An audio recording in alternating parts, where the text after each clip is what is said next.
The server room hummed with the steady rhythm of cooling fans and blinking lights. I sat cross-legged on the floor, my laptop balanced on my knees, running diagnostics on the network infrastructure that kept Sterling Capital Partners operational. This was my corner of the building, the basement, the place where cables snaked across ceiling tiles and backup generators sat, waiting for emergencies that rarely came. My family called it playing with computers. I called it maintaining the digital backbone of a $2.3 billion investment firm. Through the thin walls, I could hear footsteps overhead. The executive offices were directly above me. My father William's corner office, my brother Julian's VP suite, my sister Victoria's strategy department. They spent their days in glass-walled conference rooms, managing portfolios, courting clients, and making the kind of decisions that appeared in financial journals. I spent mine making sure their computers actually worked. Elena, Julian's voice crackled through the intercom system I'd installed last year. Elena, you down there? I pressed the response button. Yeah, Dad's computer is frozen again. Can you come fix it? I'm in the middle of a system update. Can it wait 20 minutes? No, he's got a client call in 10. Get up here. The intercom clicked off. I saved my work, closed my laptop, and headed for the stairs. 5 flights up. The elevators were being serviced, naturally, because nothing in this building worked correctly unless I personally maintained it. William's office was exactly as I remembered from childhood. Dark wood, leather furniture, framed photographs of himself with various politicians and business leaders. He was on his phone when I entered, gesturing impatiently at his computer. I walked around his desk and looked at the screen. Not frozen, just displaying an error message because he tried to open a document that required software he'd uninstalled last month despite my warnings. I fixed it in 40 seconds. All set, I said. He nodded without looking at me, still focused on his phone conversation. I let myself out into the hallway. I nearly collided with Victoria. "Oh, good, you're here," she said, thrusting her tablet at me. "This thing isn't syncing with my email. I've got a presentation in an hour." I took the tablet. The problem was immediately obvious. She had disabled Cloud Sync in her settings, probably while trying to save battery life. "Fixed," I said, handing it back 30 seconds later. Finally. "I've been dealing with this for 2 days." She was already walking away, typing rapidly. "Oh, and Elena, the shareholders' meeting is tomorrow at 2. Don't schedule any maintenance during that time. We need everything working perfectly." "I know. I sent the reminder last week." "Good. And maybe dress a little nicer tomorrow. We're having some important people in the building." She disappeared around the corner before I could respond. I stood in the empty hallway holding my laptop, wearing the jeans and company polo shirt that constituted my work uniform. The shareholders' meeting. The meeting where my family would present their annual performance review to the board and discuss their grand plans for expansion. The meeting where they'd showcase their expertise, vision, and business acumen. The meeting where they'd decide how to spend money that didn't actually belong to them. What they didn't know, what nobody knew except my attorney and my private wealth manager, was that I owned 73% of Sterling Capital Partners' assets. Not the company itself, but the assets. My grandfather, Arthur Sterling, had been a brilliant man and a terrible father. He'd built Sterling Capital from nothing, turning it into one of the most respected investment firms in the country. He'd also been controlling, manipulative, and convinced that his children were too incompetent to manage real wealth. So, he'd done something unusual. When he died 6 years ago, he left the company structure to his children, my father and my Aunt Eleanor, who'd retired to Monaco and never returned. They got the business, the brand, the client relationships, and the office building. But the actual investment portfolio, the $500 million in assets that the company managed, he left that to me. All of it. There was a letter, of course. My grandfather had been fond of letters. This one was delivered by his attorney on my 23rd birthday, 3 years after his death. "Elena," it began, "if you're reading this, you're now the legal owner of the Sterling portfolio. Your father will have spent the last 3 years believing he controls these assets. He does not. He never has. The company manages the portfolio on your behalf, but you are the sole owner. You may choose to keep this arrangement private, or you may choose to reveal it. The decision is yours. I trust you'll know when the time is right. Your father is a competent manager but a poor owner. Your brother is ambitious but reckless. Your sister is intelligent but impatient. You, however, have what they lack.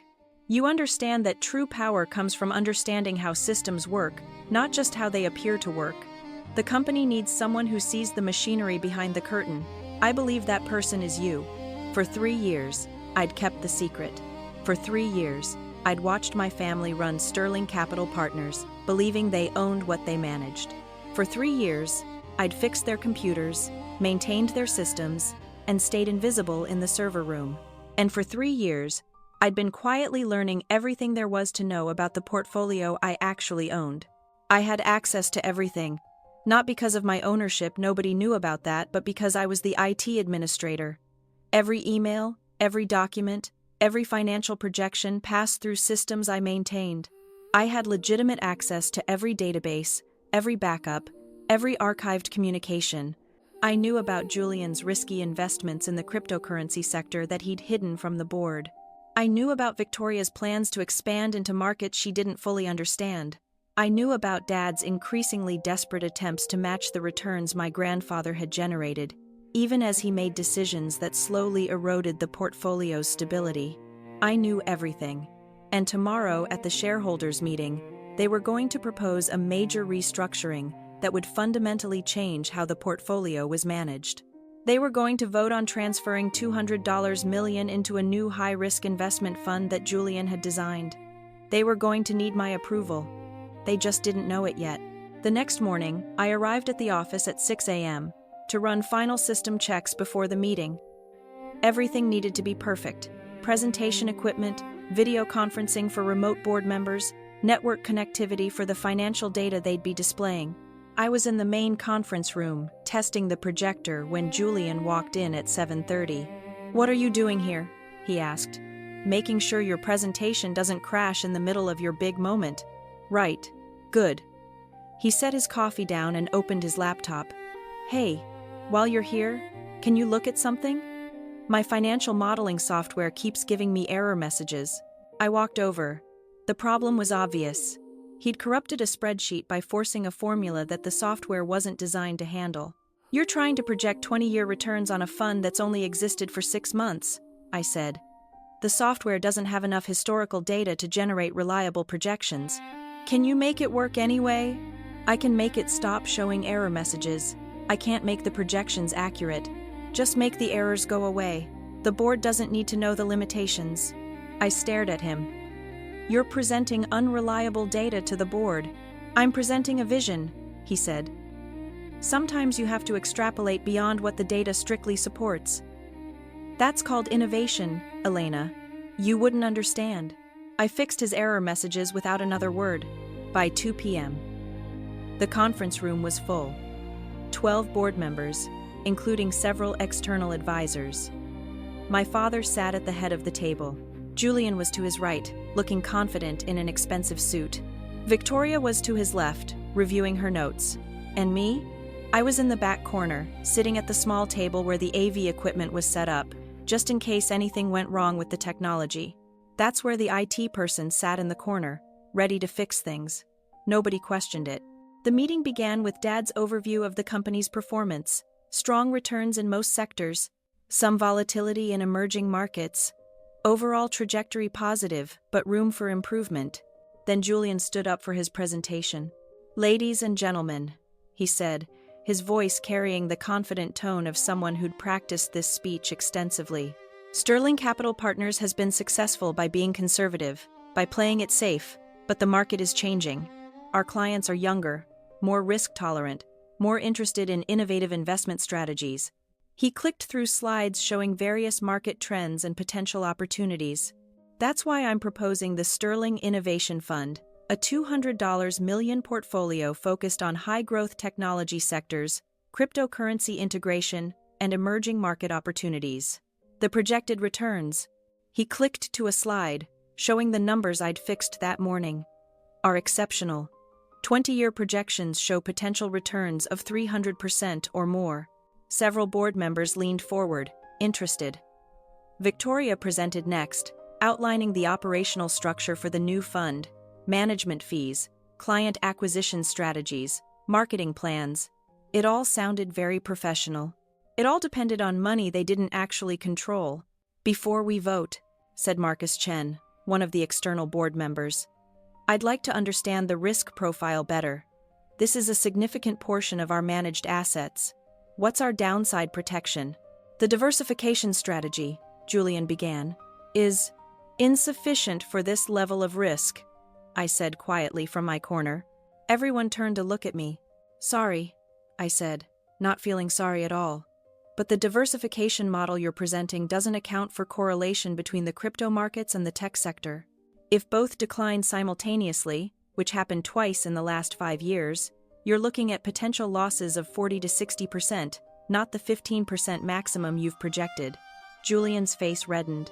"Elena, this is a board meeting, not a tech support session. I'm aware. Then maybe you should go fix computers where you belong and leave financial strategy to people who understand it." Several board members shifted uncomfortably. "I understand it fine," I said. "Your model is flawed. The 20-year projections are based on 6 months of data extrapolated beyond statistical reliability, and the risk calculations ignore correlation factors that any first-year analyst would catch." "That's enough," Dad said, his voice sharp. "Elena, if you can't be respectful during board proceedings." "She's right," Marcus Chen said quietly. He was looking at his own tablet, reviewing the presentation materials. "These projections are questionable. Where did this data come from?" "Our internal analysis team," Julian said quickly. "Which consists of Julian and 2 analysts he hired last quarter," I added, "neither of whom have experience with cryptocurrency markets." "Elena, I'm warning you," Julian said. His confident presentation voice was gone, replaced by barely controlled anger. "Leave now." "I don't think she should," said another board member, Isabella Rivera. She was looking at me with new attention. "She's raising valid concerns. I'd like to hear more." "She's IT support," Victoria said. "She fixes computers. She doesn't have the expertise to evaluate investment strategies." "Actually," I said, "I have a master's degree in financial engineering from MIT. I completed it while working here. Took night classes for 4 years." Silence. "You never mentioned that," Dad said. "You never asked. You assumed I was just good with computers." "But you work in the server room," Julian said. "Why would you get a master's in finance if you wanted to work in IT?" "I never said I wanted to work in IT. You needed someone to maintain your systems. I was available. It seemed useful to understand the technical infrastructure of financial services." "This is all very interesting," Julian said, his voice dripping with sarcasm. "But it doesn't change the fact that you're not a voting member of this board. So, while we appreciate your concerns, this is a decision for the actual stakeholders." "About that," said a voice from the doorway. Everyone turned. A man in his 60s stood in the entrance carrying a leather briefcase. I recognized him immediately. Silas Thorne, senior partner at Thorne and Associates, the law firm that had represented my grandfather. "Mr. Thorne," Dad said, standing. "We weren't expecting you. Is this about the quarterly legal review?" "No, Mr. Sterling. I'm here because this board is about to vote on a transfer of assets that requires authorization from the portfolio's legal owner." "I'm the owner," Dad said. "I founded this company with my father. I've managed these assets for 30 years. "You've managed them," Thorne agreed. "But you don't own them." He walked to the table and set down his briefcase. From it, he removed a document and placed it in front of my father. "This is a copy of Arthur Sterling's Asset Allocation Trust, established 18 years ago and executed upon his death. It transferred ownership of the Sterling Capital Partners' entire investment portfolio to his granddaughter, Elena Sterling, effective on her 23rd birthday." The room exploded. Julian was shouting something about impossible. Victoria had gone completely pale. Dad was staring at the document like it was written in hieroglyphics. "That's insane," Julian finally managed. "Dad left the company to us, to his children. There was a will. He left the company structure to his children," Thorne said calmly. "The business entity, the brand, the client relationships, but the assets themselves, the $500 million investment portfolio that the company manages, Those belong to Elena. This can't be legal, Victoria said. Her voice was shaking. We've been managing those assets for 6 years. We've made decisions, executed trades, allocated resources. With Elena's implicit authorization, Thorne said. The trust agreement allows the company to manage the portfolio, provided the management serves the owner's interests. Elena has allowed you to continue that management, but any major restructuring, such as transferring $200 million into a new investment vehicle, requires her explicit approval. Dad finally spoke. His voice sounded hollow. Elena, did you know about this? Yes. For how long? 3 years. 3 years. He repeated it like he was testing the words. You've known for 3 years that you owned, that you controlled everything. I haven't controlled everything, I said. You've been lying to us. Julian slammed his hand on the table. This is fraud. I've never lied, I said. I've just never corrected your assumptions. You've been spying on us. You've had access to all our systems, all our communications. That's my job. I'm the IT administrator. I'm supposed to have access to everything, but you used that access to learn about the assets I own. I finished, to understand how my portfolio was being managed, to make informed decisions about my investments. Your investments, Victoria said. The words came out bitter. You've been sitting in the server room fixing computers while we've been building this company, and you're claiming it's all yours. Not the company, I said. The assets, the portfolio, the $500 million that you've been managing, and in some cases mismanaging for the last 6 years. Mismanaging. Julian's voice rose. We've delivered consistent returns. We've grown the portfolio. You've grown at 4.2% annually, I said. The market average for similar portfolios is 7.3%. You've underperformed by 3.1% per year, which translates to approximately $47 million in lost potential returns over 6 years. More silence. Marcus Chen was looking at his tablet again. She's right. I've been reviewing the performance data. The returns are good in absolute terms, but mediocre relative to market benchmarks.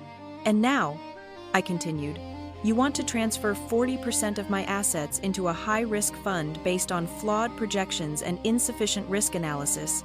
A fund that, based on my own modeling, has a 63% probability of losing money over the next 3 years. You're modeling, Julian sneered. You're not a fund manager. You're tech support. I'm the owner, I said. And I'm rejecting this proposal. You can't just... Yes, she can, Thorne said. The trust agreement is explicit. Major restructuring requires the owner's approval. Elena is the owner. She's declining to approve the restructuring. Dad was still staring at the trust document. Arthur did this. My father did this. He left the company to me but gave the assets to Elena. He wanted someone who understood systems, I said. Not just financial systems. All systems. How things actually work, not just how they appear to work. And you've been studying us, Victoria said slowly. Understanding was dawning on her face. For 3 years, learning everything, watching every decision we made. Yes, while pretending to be just the IT person. I am the IT person. I'm also the owner. I'm both. Julian stood up abruptly. This is insane. We're being held hostage by the person who owns the portfolio you're trying to restructure. Thorne finished. Yes, Mr. Sterling. That's exactly what's happening. I won't accept this, Julian said. I'll challenge the trust. I'll take this to court. You'll lose, Thorne said simply. Arthur Sterling had this trust reviewed by 4 separate law firms. Every possible challenge was anticipated and addressed. The trust is ironclad. Then we'll vote to terminate Elena as owner somehow. You can't vote to terminate ownership, Marcus Chen said. He was reading through the trust document now, his expression grave. Ownership isn't determined by votes. It's determined by legal title. And according to this, Elena has clear legal title to the portfolio. Isabella Rivera cleared her throat. I think we need to take a step back. Elena, you've been managing the company's IT infrastructure for 3 years while also monitoring your portfolio. What are your intentions now? Do you plan to continue the current management arrangement? Or are you planning to make changes? Everyone looked at me. I closed my laptop slowly and stood up. I plan to make significant changes, I said, starting with a complete audit of all investment decisions made in the last 6 years. I want to understand exactly how my assets have been deployed, what returns have been generated, and where we've underperformed. That will take months, Victoria said. Then it takes months. The audit begins next week. I've already hired an external firm. You've already, Dad's voice cracked. You've been planning this. I've been preparing for the possibility that I'd need to take a more active role. Today's proposal made that possibility a certainty. What about the innovation fund? Julian asked. You're just killing it completely. I'm rejecting the proposal as presented. If you want to redesign it with proper risk modeling, realistic projections, and adequate downside protection, I'll consider a revised proposal. Consider, Julian repeated. You'll consider our proposal for managing money we've been managing successfully for 6 years. Mediocrely, I corrected. You've been managing it mediocrely, and now you know why I'm not comfortable with you transferring 40% of my assets into a fund based on flawed analysis. Marcus Chen was nodding. Elena, I'd like to discuss your audit plans in more detail. If we're going to do this, we should do it properly. Agreed. I'll have my team send you the preliminary framework. Your team, Victoria said. You have a team. I've been building one for 2 years. Financial analysts, risk assessment specialists, portfolio managers, all working independently, preparing for the possibility that I'd need to take direct control. You've been building a shadow organization, Dad said. His voice was flat. Planning to replace us. Planning to support you or replace you, depending on whether you were managing my assets competently. I looked at Julian. Today's proposal answered that question. Thorne checked his watch. I have another appointment.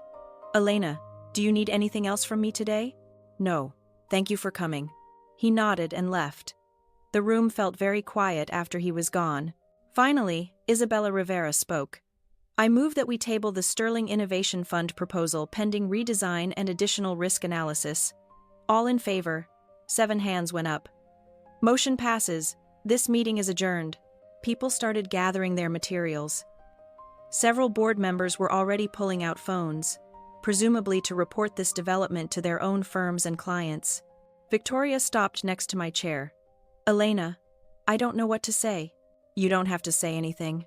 I should have asked about your degree, about what you were working on. I just assumed that I was just good with computers. I know, everyone did. She left. Julian didn't say anything. He just grabbed his laptop and stormed out, his face red with humiliation and rage. Eventually, only Dad and I remained in the conference room. He was still sitting at the head of the table, the trust document in front of him. Your grandfather always said you were like him, he said finally. Quiet, observant, patient. I thought he meant you were introverted. I didn't realize he meant you were strategic. He taught me to wait for the right moment. And this was it, I said. Humiliating your brother in front of the board. This was stopping my brother from gambling with $200 million of my money based on faulty analysis. Dad was quiet for a long time. Then what happens now? Now we work together to properly manage the portfolio. Or we don't work together, and I hire new management. That's up to you. You'd fire your own family. I'd fire poor managers. Family or not. He stood slowly, looking older than he had that morning. I built this company. Your grandfather and I built it together. You built the company structure, the client relationships, the reputation. Those things have value, and they're yours. But the assets you've been managing belong to me. They always have, because my father didn't trust me to own them. I didn't answer. We both knew it was true. He left without another word. I sat alone in the conference room for several minutes, listening to the building settle around me, the hum of HVAC systems, the distant sound of phones ringing, the normal sounds of a business day continuing. My phone buzzed. A text from Marcus Chen. Impressive. Let's schedule a meeting next week to discuss the audit framework. I think you'll find you have more allies on this board than you expected. Another text from Isabella Rivera. That took courage. Your grandfather would be proud. And finally, one from my private wealth manager. Just saw the news. Ready to move forward when you are. If this story of being underestimated and finally claiming your power resonates with you, Please consider subscribing to the channel and sharing this video. It helps me continue to bring stories like this to life. I gathered my laptop and headed back down to the server room. There was work to do. System updates, security patches, the normal maintenance that kept everything running. Tomorrow, I'd move upstairs to a proper office. Tomorrow, I'd start the audit. Tomorrow, I'd begin the process of actually managing my assets instead of just monitoring them. But tonight, I had one more night in the server room. One more night of being just the IT person. One more night before everything changed. The next morning, I arrived at the office to find a note taped to the server room door. Elena, please come to the executive floor. We've prepared an office for you. Sarah, HR. I climbed the 5 flights of stairs and found Sarah waiting in the hallway. We've converted the corner office on this floor, she said nervously. It has windows, proper furniture, everything you should need. Mr. Chen called this morning and said you'd be taking a more active role in management. Thank you, Sarah. Also, Julian and Victoria submitted their resignations last night. I stopped walking. Both of them. Yes. Julian's was brief. Victoria's was more detailed. She said she couldn't work for her younger sister, that it would be too uncomfortable. I see your father hasn't resigned. He came in this morning and asked that you meet with him when you have time. The corner office was exactly as Sarah described. Large windows overlooking the city, a mahogany desk, leather chairs, everything that was supposed to signify power and authority. I set my laptop down on the desk and looked around. This was what winning looked like. Apparently, it felt emptier than I'd expected. My phone rang. Dad's extension. Elena, he said when I answered. Can you come to my office? I found him sitting at his desk, looking at a photograph on the wall. It showed him and my grandfather, both younger, standing in front of the original Sterling Capital office, a small storefront that had grown into the building we now occupied. Julian and Victoria quit, he said without preamble. I heard. They're humiliated, angry. Julian is talking to lawyers about challenging the trust, though I told him it's pointless. Thorne was right. It's ironclad. I know. He turned to face me. I've spent 30 years building this company, teaching your brother and sister how to manage money, how to court clients, how to build relationships in this industry. And it turns out none of it mattered, because the assets were never mine to begin with. The company is still yours, I said. The infrastructure, the client relationships, the brand, that's all you. What you built with Grandpa has tremendous value. Value that depends on the assets you control. Yes. He was quiet for a moment. Then, your grandfather was right about me. I'm a good manager, but a poor owner.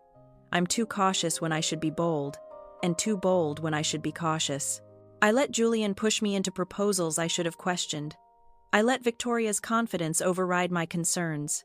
You've kept the company stable for 6 years. That's not nothing. It's not enough. Not for someone who owns $500 million in assets. He looked at me directly. What do you need from me, Elena? Do you want me to stay? To resign? To transition to some advisory role? I'd been thinking about this question all night. I want you to do what you do best, I said. Manage client relationships, maintain the company's reputation, keep the business running smoothly. But I'm bringing in new people for portfolio management, people who understand modern markets and risk modeling. And Julian's innovation fund. Debt is proposed. But I'm not opposed to innovation. I'm opposed to recklessness disguised as innovation. What about me? Where do I fit in this new structure? You're CEO of Sterling Capital Partners. That doesn't change. But the investment decisions for my portfolio, those go through me now, and through the team I'm building. So I run the company, but you control the assets. Yes, he nodded slowly. Your grandfather's plan. Keep the family involved in management, but ensure the assets are protected from our mistakes. Something like that. I hate that he was right. Dad's voice carried no heat, just tired resignation. I hate that he saw my weaknesses so clearly that he planned around them even after his death. He loved you. He just didn't trust you with money. Those two statements are more compatible than they should be. He stood and walked to the window, looking out at the city. I'll stay, he said finally. If you want me to. I'm good at what I do, even if what I do isn't what I thought it was. I want you to stay. And Julian and Victoria. If they can accept the new structure, they're welcome to return. If they can't, I'll hire replacements. They won't come back. They're too proud, too angry. He turned to face me. You humiliated them in front of the board. I stopped them from losing $200 million. They humiliated themselves by presenting a proposal they hadn't properly analyzed. That's not how they'll remember it. I know. We stood in silence for a moment.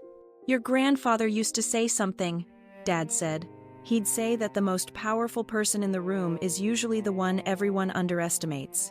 I never understood what he meant. I thought he was talking about humility or something. He was talking about information asymmetry. Being underestimated means people are careless around you. They reveal things they wouldn't reveal to someone they perceived as threatening. And you've been using that advantage for 3 years. Yes, sitting in the server room fixing our computers, learning everything. That's terrifying, Elena. You know that, right? The idea that someone has been watching everything, knowing everything, planning everything. It's genuinely unsettling. I wasn't planning to take over. I was preparing for the possibility that I'd need to intervene. There's a difference. Is there?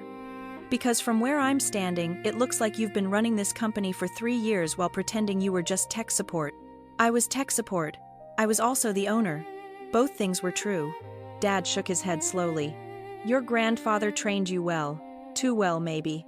You're more like him than I ever was. Is that a compliment? I honestly don't know. He returned to his desk, picked up the photograph, and looked at it for a long moment. I'll send an email to the staff this afternoon announcing organizational changes, introducing you as an active member of management. People will have questions. Let them ask. And the board. Marcus Chen is already on board. Isabella Rivera, too. The others will follow once they see the audit results. You're very confident. I'm very prepared. There's a difference. He almost smiled. Your grandfather's words exactly. I left him there holding the photograph, looking at an image of a past that had been more complicated than anyone realized. The audit took 4 months. In that time, I hired 6 new analysts, 2 portfolio managers, and a chief risk officer. I moved permanently into the corner office and spent my days reviewing investment strategies, risk models, and market projections. I also spent time in the server room. Old habits were hard to break, and besides, the new IT director I hired needed training on our systems. Julian never came back. I heard through Victoria that he'd taken a position at a competing firm, where he immediately started working on plans to poach Sterling's clients. His innovation fund proposal was rejected there too. Victoria returned after 2 months. She apologized stiffly, said she'd been unprofessional, and asked if there was still a place for her. I put her in charge of client relations, where her intelligence and people skills could be useful without giving her control over investment decisions.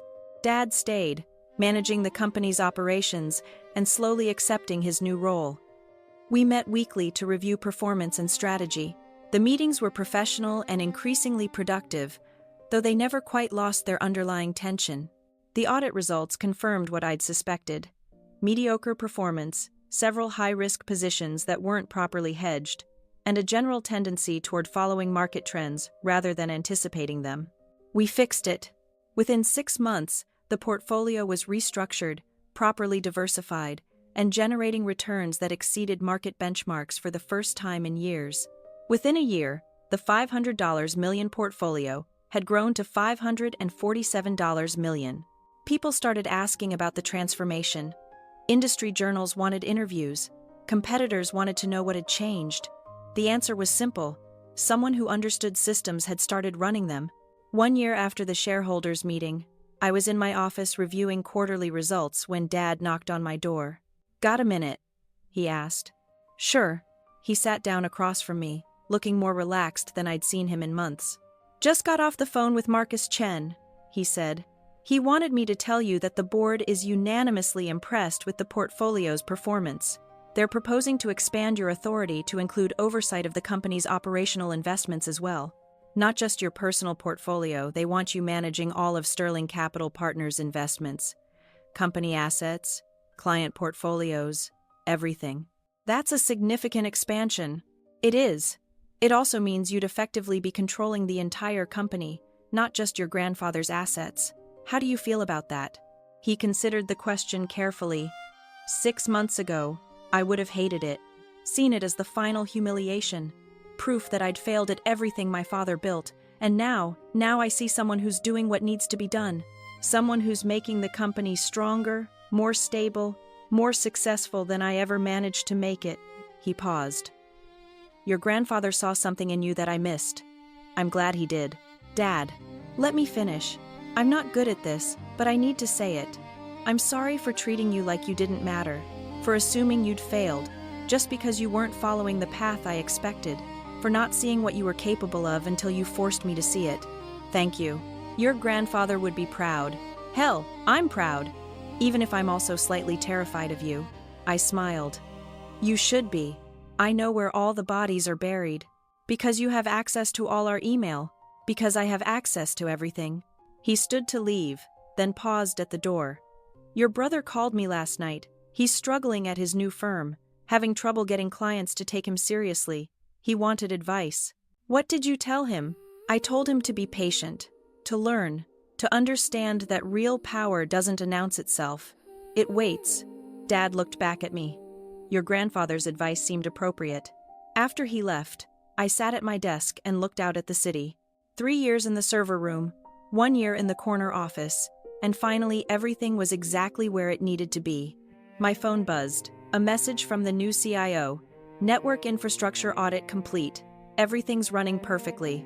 Almost like someone spent years maintaining it properly. I smiled and typed back. Old habits die hard. Then I opened the quarterly reports and got back to work. Because that's what owners do. They understand the systems. They maintain the infrastructure. They wait for the right moment. And when that moment comes, they're ready.